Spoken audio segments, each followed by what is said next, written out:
Jantar Mantar protest का आज 16वां दिन है। कॉकरोच जनता पार्टी का प्रोटेस्ट यहाँ पर 20 तारीख से शुरू हुआ था और आज 5 जुलाई और इस वक्त में घड़ी में 9 बज चुके हैं और जंतर मंतर पर ये 16वां दिन है। उधर जंतर मंतर पर अगर आप जूम करके दिखा पाए तो सोनम वांगचुक भूख हड़ताल पर हैं और आज उनकी भूख हड़ताल का 8वां दिन है। हंगर स्ट्राइक का आज 8वां दिन है। 16 दिनों से ये प्रोटेस्ट चल रहा है और आज 8 दिन उनके भूख हड़ताल के हो चुके हैं। और यहाँ फिलहाल सबसे पहले तो मैं आपको जंतर मंतर की जो स्थिति है आज 16वें दिन रात 9 बजे किस तरह की स्थिति है, कितने लोग हैं, वो आपको दिखाता हूँ। और इसके बाद में यहाँ पर काफ़ी बड़ी संख्या में युवा वो भी लगातार भूख हड़ताल पर बैठे हुए थे। काफ़ी की हालत खराब हो गई, उनको हॉस्पिटल भी पुलिस लेकर के गई है, हॉस्पिटल में एडमिट करवाया गया है। वो सब आपको मैं दिखाऊंगा। उससे पहले एक बार जरा चारों तरफ घुमा करके दिखाइए कैमरा, कितनी यहाँ पर तादाद आज 16वें दिन है और कितनी नहीं है ये आपके सामने है। बहुत भयंकर तरीके से बहुत भारी भीड़ नहीं है, ये सच्चाई है, लेकिन ठीक ठाक स्थिति यहाँ पर जो है वो दिखाई दे रही है। और पुलिस की, पैरामिलिट्री फोर्सेस की वो भी यहाँ पर तैनाती इस वक्त में आज 16वें दिन वहाँ है यहाँ पर। और जंतर मंतर के 16वें दिन रात 9 बजे का नज़ारा जो है मैं आपको दिखा रहा हूँ। और ये स्थिति यहाँ पर आप देखिए, ये स्थिति यहाँ जो अलग अलग स्टूडेंट्स और इससे जुड़ते जा रहे हैं भूख हड़ताल से, ये उनका जो है वो यहाँ पर टेंट लगा हुआ है। और इसके साथ साथ यहाँ पर अलग अलग राज्यों के 9 स्टूडेंट वो एक साथ बैठे थे और 9 स्टूडेंट में से कुछ जो है वो उनकी हालत खराब हुई, हमने परसों आपको दिखाया था। और उनको जो है वो हॉस्पिटल में एडमिट करवाया गया है। तो अभी क्या स्थिति है आपकी, कितने लोग अभी यहाँ पर भूख हड़ताल पर हैं? सर, स्थिति देखा जाए तो अभी ठीक है, पर कुछ लोगों की स्थिति थोड़ी नाजुक है। जैसे कि नरेंद्र भाई की स्थिति थोड़ी नाजुक है, कल ही हॉस्पिटल से आए हैं और आज भी जब सुबह डॉक्टर आए चेकअप करने के लिए तो इनका बीपी काफ़ी फ्लक्चुएट कर रहा है, काफ़ी ज़्यादा गिर गया है बीपी, पर ये टिके हुए हैं, ये हटने को रेडी नहीं है। और मुझे जैसे कि मैं 7 दिन तक कंडीशन पे था, पर मुझे कल तो उठना पड़ा क्योंकि डॉक्टर ने सजेस्ट किया, मेरी बॉडी, मेरे जो ये राइट लेग्स हैं ये इस साइड आप ही भूख हड़ताल पर? हाँ, नहीं, मैं था, कल तक था, मैं 7 दिन तक कंटिन्यू, जैसे कि आप लोगों को पता होगा। मेरा ये पूरा लेग ये पेन करने लगा है और ये डॉक्टर ने सजेस्ट किया कि कर दो, नहीं तो आपको आगे और प्रॉब्लम आएगी, कुछ अंदर बॉडीज के और भी इश्यूज थे। अच्छा। नहीं, ये तो मीडिया से है यहाँ पे। मीडिया से? हाँ। तो यही मेरा बॉडी जवाब दे लगा। पर करंटली अभी 7 लोग हैं, 2-3 लोग अभी नए ज्वाइन हुए हैं यहाँ पे, बाकी हमाद भाई हैं और नरेंद्र भाई हैं और ये 2 भाई अभी नए ज्वाइन हुए हैं यहाँ पे, आज से चालू हुआ है। नहीं, आज से, हाँ, ये भी आज से नहीं। एक बार तस्वीर दिखाइए, क्या नाम है इनका? लाइबा। ये कहाँ से हैं? ये झारखंड से है। तो ये भूख हड़ताल पर है ये भी? हाँ, ये भी आज से भूख हड़ताल ज्वाइन किया इन्होंने भी। अभी सो रहे हैं या सो रही हैं, अभी रेस्ट कर रही हैं, काफी थक गई हैं। अच्छा, अगर वो बात करने की कंडीशन में हो तो पूछिए जरा, हम बात करेंगे। तो यहाँ पे जो आपके और जो साथी थे उसको हॉस्पिटल में एडमिट करवाया गया है? हाँ, अभी एक नितिन यादव करके हैं जो कि हॉस्पिटल में एडमिट हुए हैं आज सुबह ही। तो उनकी आज बॉडी में कुछ ज्यादा ही प्रॉब्लम हो गई थी। कितने लोग अभी यहाँ पे हैं और कितने लोग हॉस्पिटल में हैं?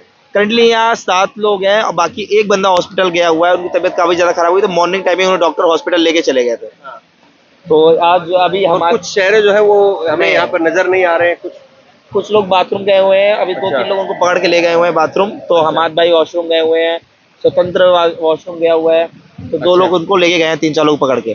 तो यहाँ कुछ लोग वैसे भी 3-4 लोग कम हो गए हैं। और मेरे साथ मैंने, अन्ना ने और एक और अभिजीत ने, उसने भी फास्ट तोड़ दिया है कुछ इश्यूज के कारण। मेरा तो मेडिकल इशू था, उसका फैमिली इशू था और अन्ना का थोड़ा बिजनेस इशू था। तो यहाँ जंतर मंतर की स्थिति फिलहाल ये बता रहे हैं कि 9 लोग यहाँ पर जो है, थोड़ा पीछे हो जाइए, 9 लोग जो है वो यहाँ पे भूख हड़ताल पर बैठे थे। उनमें से अभी 7 लोग हैं। 2 लोगों ने जो भूख हड़ताल थी वो 7 दिन पूरी की और उसके बाद में उनकी जो भूख हड़ताल थी उन्होंने वो पूरी कर दी, ख़त्म कर दी। और अभी 7 लोग यहाँ पर भूख हड़ताल पर हैं। एक इनमें से जो लड़का है वो अभी हॉस्पिटल में एडमिट है। ये लड़की जो है वो आज एक और नई यहाँ पर भूख हड़ताल के लिए आई है। कहाँ से है ये? ये झारखंड से। ये झारखंड से है। तो अभी भी जो है, ये तस्वीर दिखा दीजिए आप, 8वां दिन है इनका। शुक्रिया बात करने के लिए, थैंक यू। ये 8वां दिन है इनके अनिश्चितकाल भूख हड़ताल का, और इसी तरीके से मैं उधर आयशा के कुछ छात्र जो है वो बैठे हुए हैं। सोनम वांगचुक की अगर बात करें तो सोनम वांगचुक का जो बीपी है, शुगर है, या फिर जो वजन है, वो लगातार जो है वो गिरता भी जा रहा है। बहुत कम बात कर रहे हैं वो, अपनी एक बार ही जो है वो प्रेस कॉन्फ्रेंस के जरिए अपनी बात को कहते हैं, तो इसलिए उनका इंटरव्यू हम नहीं दिखा रहे, क्योंकि कुछ नया वहाँ पर नहीं है। वही है कि लगातार वो अपनी मांग पर टिके हुए हैं, और लगातार वो अपनी जो, चाहे वो वहाँ लद्दाख के लेकर के, एनवायरनमेंट को लेकर के उनकी डिमांड हो, या उसके साथ साथ जो है वो यहाँ पर सीजेपी के प्रोटेस्ट में छात्रों के लिए उनकी जो डिमांड हो, वो दोनों डिमांड्स को लेकर के वो भूख हड़ताल पर हैं। और ये आयशा के स्टूडेंट्स वो यहाँ पर भूख हड़ताल पर बैठे हुए हैं। ये उनका टेंट है, और यहाँ पर आयशा स्टूडेंट्स वो भूख हड़ताल पर बैठे हुए हैं। कोशिश करते हैं किसी से अगर बात हो पाएगी तो आज 8वां दिन हो गया आपको जी। कैसी अभी स्थिति है, क्या तबीयत कैसी है? हमारे साथियों की अतड़ियाँ सूख गई हैं, है ना। वजन 4-5 किलो घट गया है, और शुगर लेवल नियर इमरजेंसी आ गया, 60 के आसपास है। सब बहुत कमजोरी और दिक्कतों का सामना कर रहे हैं लगातार। तो परेशानियां तो बढ़ती जा रही हैं, लेकिन हौसले अभी टूटे नहीं हैं, हम लड़ेंगे। नेहा और बाकी आप 6 लोगों ने यहाँ पे भूख हड़ताल जो शुरू की थी, सभी यहाँ पर है अभी? 6 लोगों में एक दानिश हमारी साथी, जिनकी हालत ज़्यादा खराब हो गई थी कल उन्हें हॉस्पिटलाइज कराया गया। हमारे एक नेहा अभी हैं, मेरे ख्याल से होंगी, नहीं तो वो अभी कहीं फ्रेश होने गई होंगी। बाकी हमारे अभी 5 साथी अभी डटे हुए हैं हम लोग। हमारे साथी ऋषि हैं, जिनके हाथ में चूंकि गर्मी बहुत ज़्यादा है, और टेम्परेचर कभी गर्मी है कभी बारिश है, ये पूरा टपकने लगता है। ढेर सारे पूरी बॉडी में रेसेस हो गए हैं, तो ढेर सारी डिफिकल्टीज हम लोग फेस कर रहे हैं, लेकिन जो इशू है वो उससे ज़्यादा ज़रूरी है। हम जानते हैं कि हम इतने दिनों तक भूखे रहने से मर नहीं जाएंगे, लेकिन इस सिस्टम ने बहुत से स्टूडेंट्स को मारा है। सिस्टम ने 22 छात्रों की हत्या की, और उन हत्याओं की कोई जिम्मेदारी लेने वाला नहीं। तो हम जब तक हमारा शरीर अलाउ करेगा तब तक हम लोग लड़ेंगे, या तो एम्बुलेंस में उठ के जाएंगे, नहीं इस्तीफा लेकर के जाएंगे। लेकिन जो एक वो रीशफल वाली बातें कही जा रही थी कि शायद रीशफल होगा, कैबिनेट रीशफल होगा, मामला निपट जाएगा, शायद हो सकता था कि 5 दिन 1 हफ्ता लगे, लेकिन 8 दिन हो गए, रीशफल होने का भी अभी कोई खबर नहीं है। तो लग रहा है कि सरकार, हो सकता है कि आपका प्रोटेस्ट चल रहा है, इस वजह से कैबिनेट का रीशफल अभी उसको बढ़ा दिया है। तो ऐसे में फिर अब आगे क्या रास्ता है? देखिए, इसके पहले भी बहुत से रिशफल हुए हैं, लेकिन धर्मेंद्र प्रधान को नहीं हटाया गया। इसके पहले भी पेपर लीक की घटनाएं बहुत सी हुई हैं। अगर रिशफल में वो हटाते हैं तो जाहिर तौर पर ये उनकी हम लोगों की मोरल विक्ट्री होगी। इसका मतलब है कि वो हम लोगों के दबाव में आकर के वो हटाएंगे, लेकिन अभी तक इस तरह का कुछ दिख नहीं रहा है। तो हम लोग भी कमिटेड हैं, हम लोग भी स्पिरिट बहुत हाई बना करके यहाँ बैठे हुए हैं कि जब तक इनको तोड़ेंगे नहीं तब तक छोड़ेंगे नहीं। अभी जिस तरीके से यहाँ पर आप लोगों को भी पॉलिटिकल एक तरीके से सपोर्ट मिलने लगी है, कांग्रेस के एक सांसद आए, फिर आम आदमी पार्टी के सांसद आए, सीपीआई सीपीएम के सांसद वो लगातार, या नेता जो है वो पहुंच रहे हैं, उधर से आपको वायरस वगैरह बुलाया गया, तो इन सब के बीच में कैसे आप देखते हैं? बिल्कुल, तमाम अलग अलग पॉलिटिकल पार्टीज़ के लोग आ रहे हैं, सिविल सोसाइटी के लोग आ रहे हैं, अलग अलग जो ऑर्गेनाइजेशंस हैं उसके लोग आ रहे हैं, किसान यूनियन के लोग आ रहे हैं। देश के अलग अलग हिस्सों में भी लोग इसको लेकर के प्रोटेस्ट कर रहे हैं। इलाहाबाद में प्रोटेस्ट हुआ, बिहार के अलग अलग सेंटर्स पे प्रोटेस्ट हुआ, लखनऊ में हुआ, और अलग अलग जगहों पे हमारी आवाज़ें लगातार जा रही हैं। इसी के कारण बौखलाहट है सत्ता में। इसीलिए भाजपा के जो प्रेसिडेंट हैं उन्होंने कहा कि ये वायरस है और इनको सबक सिखा दिया जाएगा। तो हम उसको समझ रहे हैं, और हम लोग चूँकि हम लोग लगातार लड़ाई लड़ रहे हैं, इसलिए उनके अंदर बौखलाहट है, और इसको हम लोग कंटिन्यू करेंगे। इस देश की डेमोक्रेसी के साथ खिलवाड़ करने नहीं दिया जाएगा। भाजपा बुलडोजर राज की बात करती है, उनका बुलडोजर इस देश के युवाओं के भविष्य पर, इस देश की शिक्षा व्यवस्था पर चल रहा है, उसे चलने नहीं दिया जाएगा। आज 16 दिन हो गए हैं, यहाँ पे पब्लिक गैदरिंग को लेकर के आप क्या देखते हैं? क्या उससे जो उत्साह है उसमें कमी है, या आपको लग रहा है गैदरिंग कुछ ठीक हो रही है? गैदरिंग को लेकर के एक बहुत बड़ा सवाल है। नहीं, लगातार गैदरिंग बढ़ी हुई है। आज भी देखिए हजारों लोग अभी होंगे यहाँ पर, तो गैदरिंग बहुत बिल्कुल प्रभावित नहीं हो रही है, बल्कि जो किसान यूनियन के लोग जगह जगह से आ रहे हैं, पुलिस जगह जगह उनको डिटेन कर रही है कि लोग वहाँ ना पहुँच पाए। अलग अलग हिस्सों से लोग समर्थन देने के लिए आ रहे हैं। और अच्छी बात, आप एक बात और नोटिस करिएगा कि यहाँ हर रोज अलग अलग चेहरे, कुछ लोग आकर के यहाँ टिके हुए हैं, लेकिन एक बड़ा हिस्सा है जो रोज मोबिलाइज होकर के आ रहा है, हर दूसरे तीसरे दिन आ रहे हैं। देश के अलग अलग हिस्से से लोग आ रहे हैं, अक्रॉस द रीजन लोग यहाँ पर आ रहे हैं, सपोर्ट करने के लिए आ रहे हैं। कोई मायूसी किसी प्रकार की या अभी उत्साह है? नहीं, बिल्कुल उत्साह है, उत्साह, हम लोग डटे हुए हैं और हम समझते हैं कि इनके आगे हम लोग झुकेंगे नहीं। किसानों ने अपनी लड़ाई लड़ी अपने हक के लिए और इनको घुटने पर ले आया। CA/NRC के आंदोलन में महिलाएं लड़ी और इनको पीछे धकेला। अब छात्र युवाओं की बारी है और हम लोग डटे हुए हैं इनको छोड़ के बात करने के लिए। देखिए, अभी एक तरीके से आप कह सकते हैं कि ये लगातार कह रहे हैं कि उत्साह है, मायूसी नहीं है, लेकिन समस्याएं अभी भी बहुत सारी है। बारिश वो शुरू होने वाली है अभी, जो है ये जो महीना है वो बारिश का महीना नॉर्थ इंडिया में पूरा कहा जाता है, तो मुश्किलें एक तरीके से जो है वो बढ़ रही है। लेकिन दूसरी तरफ मानसून सत्र 20 तारीख से मानसून सत्र आएगा, तो उसमें भी अभी काफ़ी लंबा वक्त है, करीब 15 दिन का वक्त उसमें है। कैबिनेट का रिसफल होगा या नहीं होगा, वो एक अपने आप में बड़ा सवाल है। फिर गैदरिंग को लेकर के जो है वो बहुत सारे सवाल जो है वो उठते हैं। ये तस्वीर जरा यहाँ की दिखाइए।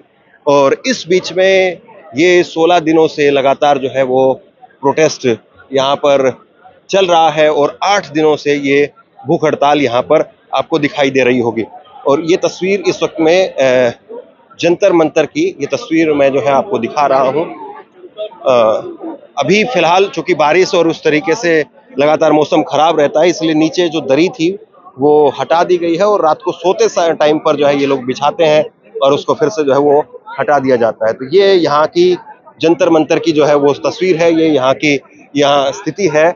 और जिस तरीके से यहाँ जो माहौल है वो कैसा है वो आप तक पहुंचाने की कोशिश है। तो ये अभी जो माहौल है करीब करीब जो है वो अब 16 दिन हो चुके हैं। कैसे देख रहे हैं इस 16 दिन के माहौल को? देखिए, इस माहौल को आप भी देख रहे हैं धर्मेंद्र भाई जी कि युवा जो है बाहर निकल कर आ रहा है। युवा के पास जा चुका है ये मैसेज कि आंदोलन जो है ये हमारे आने वाली भविष्य का आंदोलन है, हमारी आने वाली नस्लों का आंदोलन है। ये युवा आज अपना हक मांग रहा है। इस युवा को किताबों में होना चाहिए था, मजबूर होके यार सड़कों पर है। 12 से 18 घंटे पढ़ता है बच्चा, उसके बाद रिजल्ट क्या मिलता है पेपर नहीं, में। लेकिन यहाँ गैदरिंग आपको लग रहा है कि कुछ और होती तो शायद कुछ और बात होती। देखिए, गैदरिंग की बात करें तो भारतीय किसान यूनियन और SKM संयुक्त किसान मोर्चा ने समर्थन दे दिया है। और संयुक्त किसान मोर्चा के गुरुनाम सिंह चौधरी जी भी आ चुके हैं, आपने देखा पहले ही आ चुके हैं। आने वाले दिनों में राकेश टिकैत जी भी आएंगे। अभी मैं किसान कोऑर्डिनेट कर रहा हूँ, मैं किसानों को कोऑर्डिनेट कर रहा हूँ। इसके अलावा जो है आपके दलेवाल जी, डॉक्टर सुनीलम जी, इसके अलावा आपके जो है राजेवाल जी, इसके अलावा योगेंद्र यादव जी आप देख ही चुके हैं, पहले आ चुके हैं। तो मतलब जो किसान यूनियन है वो आ रही है, किसान संगठन आ रहे हैं। इसके अलावा दिव्यांग आज कुछ आए थे, तो दिव्यांग भी बहुत जल्दी यहाँ बैठने वाले हैं। ये आंदोलन जो है ना, ये जन आंदोलन बन चुका है, ये युवाओं का आंदोलन नहीं बना। देखिए, जो बच्चे हैं ना, युवा बच्चे जो बच्चे हैं वो किसानों के भी बच्चे हैं, पेपर वे भी देते हैं। अब दिक्कत ये है कि मौसम जिस तरीके से हुमस और गर्मी, बरसात और ऐसे में भूख हड़ताल। देखो, ये युवाओं को कुछ तो हथियार करने पड़ेंगे और सरकार पे प्रेशर बनाने के लिए कुछ तो करना पड़ेगा ना। तो हमारा ये अंतिम है हथकंडा, जिसे कहते हैं कि अंतिम हमारा प्रयास है ये भूख हड़ताल, उपवास। इसके बाद तो सरकार के कुछ जो कानों में रुई डाल के और आग बंद करके जो बैठे गांधी जी के 3 मंदिर बन के, क्या पता कुछ खुल जाए उससे। अंतिम है, पहले हमने धरने प्रदर्शन भी कर लिए, अब उपवास भी कर लिए। देखिए, उनको क्या जरूरत पड़ी है जलवायु परिवर्तन, सोनम वांगचुक आने वाले युवाओं के लिए तो बैठे हैं, हमारे लिए तो बैठे हैं वो। ऐसे साइंटिस्ट, ऐसे एजुकेशनिस्ट को शिक्षा मंत्री होना चाहिए था, पर मजबूर होके आज वहां बैठे हैं। बताइए। ये देखिए, सोनम वांगचुक एक बड़ा चेहरा है और ये कहा गया था कि भाई सोनम वांगचुक जब वो प्रोटेस्ट पर आएंगे तो इस प्रोटेस्ट की एक तरीके से जो चाल ढाल है वो बदल जाएगी। लेकिन मध्यम गति से जो है ये प्रोटेस्ट धीरे धीरे चलता हुआ दिखाई दे रहा है। कोई बहुत ज्यादा भयंकर उत्साह भी नहीं है, लेकिन ऐसा भी नहीं है कि पूरी तरह से सन्नाटा है, वो स्थिति भी नहीं है। और यहाँ जो है जंतर मंतर पर 16 दिनों से ये प्रोटेस्ट जो चल रहा है, और लगातार इस प्रोटेस्ट को हम कवर करने की कोशिश भी कर रहे हैं। जो चेहरे देखेंगे आप, तो कुछ चेहरे ऐसे हैं जो रोजाना आपको दिखाई देंगे, लेकिन बड़ी तादाद में चेहरे ऐसे भी हैं जो नए आपको नजर आएंगे। तो आप लोग भी यहाँ प्रोटेस्ट में हैं? नहीं, हम लोग प्रोटेस्ट में हैं, बिल्कुल आए थे हम लोग भी देखने के लिए क्या चल रहा है क्या नहीं चल रहा है। क्या नाम है आपका? शारिक रहमान। कहाँ से हैं आप? मैं दिल्ली से हूँ। तो आप पहले दिन आए क्या यहाँ पे? हाँ, आज पहली बार मैं आया हूँ। आज संडे था, मैं भी फ्री था, तो मैंने सोचा कि थोड़ा प्रोटेस्ट को देखा जाए क्या सीन है। इसीलिए मैं कह रहा हूँ कि बहुत सारे चेहरे वो ऐसे भी हैं जो पहली बार दिखाई देते हैं, बहुत सारे चेहरे ऐसे भी होते हैं जो कई बार दिखाई देते हैं। आपका क्या नाम है? परवेज नाम है मेरा। आप पहली बार आए इधर? नहीं, मैं आता हूँ, मैं डेली आता हूँ। शाम में मैं ऑफिस के बाद डेली इधर आता हूँ। और आप? सर हिमांशु दुबे सर, मैं ग्वालियर मध्य प्रदेश से आया हूँ आज। तो आज स्पेशली इसी के लिए आया क्योंकि सर मैं देख रहा था। क्या नाम बताया आपने? Himanshu Dubey sir. Himanshu? Yes sir. और Gwalior Madhya Pradesh? Yes sir, yes sir, yes sir. अच्छा सर मैं स्टूडेंट हूँ और मैं मतलब महाराज के उधर से आए हैं? Yes sir, yes sir, yes. Jyotiraditya Maharaj? जी जी जी जी जी गिद्ध महाराज का है सर। वो महाराज है सर आजकल तो राजतंत्र नहीं है सर, आज प्रजातंत्र है। तो सर प्रजातंत्र में कोई राजा नहीं, और सर सब जनता ही राजा होती है मेरे हिसाब से। तो सर कहाँ राजा कहलाएंगे वो। लेकिन सर मैं जो मुद्दे के साथ आया हूँ ना सर, मेरा मुद्दा स्टूडेंट वाला है क्योंकि मैं स्टूडेंट हूँ। तो मैं अपनी बात करूँगा और सर सब अपनी अपनी मुद्दे रखते हैं। कोई सर कोई बोल रहा है कि इथेनॉल का मुद्दा उठा रहा है, कोई कुछ मुद्दा उठा रहा है। सर वो उनके लिए होगा, लेकिन मैं स्टूडेंट हूँ सर, मैं अपने लिए एक मुद्दा लेके आया हूँ। सर मैं एक छात्र हूँ, मैंने एमपी टेट वर्ग 2 दिया था 2023 में सर, मध्य प्रदेश का एमपी टेट वर्ग 2। सर एमपी टेट वर्ग 2 देने के बाद सर उसका प्रीलिम्स हुआ था मई में, 5 मई 8 मई, मतलब 2-3 दिन में था सर। उसका मेंस इन्होंने 2 साल बाद अप्रैल 2025 में कराया, ठीक है। और उसके बाद जो रिजल्ट आया सर, मेंस मैंने प्रीलिम्स पास कर लिया, मेंस का रिजल्ट आया सर। आज तक कोई टीचर ने ऐसा एक्सप्लेन करके नहीं बता पाया कि कितना % रिजल्ट गया। यूआर कैटेगरी से आता हूँ सर मैं, कोई ने किसी ने ये नहीं बता पाया कि कितना % रिजल्ट गया। किसी भी टीचर ने एक्सप्लेन नहीं किया क्योंकि पता ही नहीं चला ना, परसेंटाइल वाइज रिजल्ट दिया आपने। और रिजल्ट देने के बाद सर कि मतलब मेरी शिफ्ट में इन भैया के इतने नंबर आए मेरे से ज़्यादा, और मेरी कैटेगरी के ही हैं। ऐसे कैसे हो सकता है सर? देखिए एक बात समझिए, आप थोड़ा इधर आइए।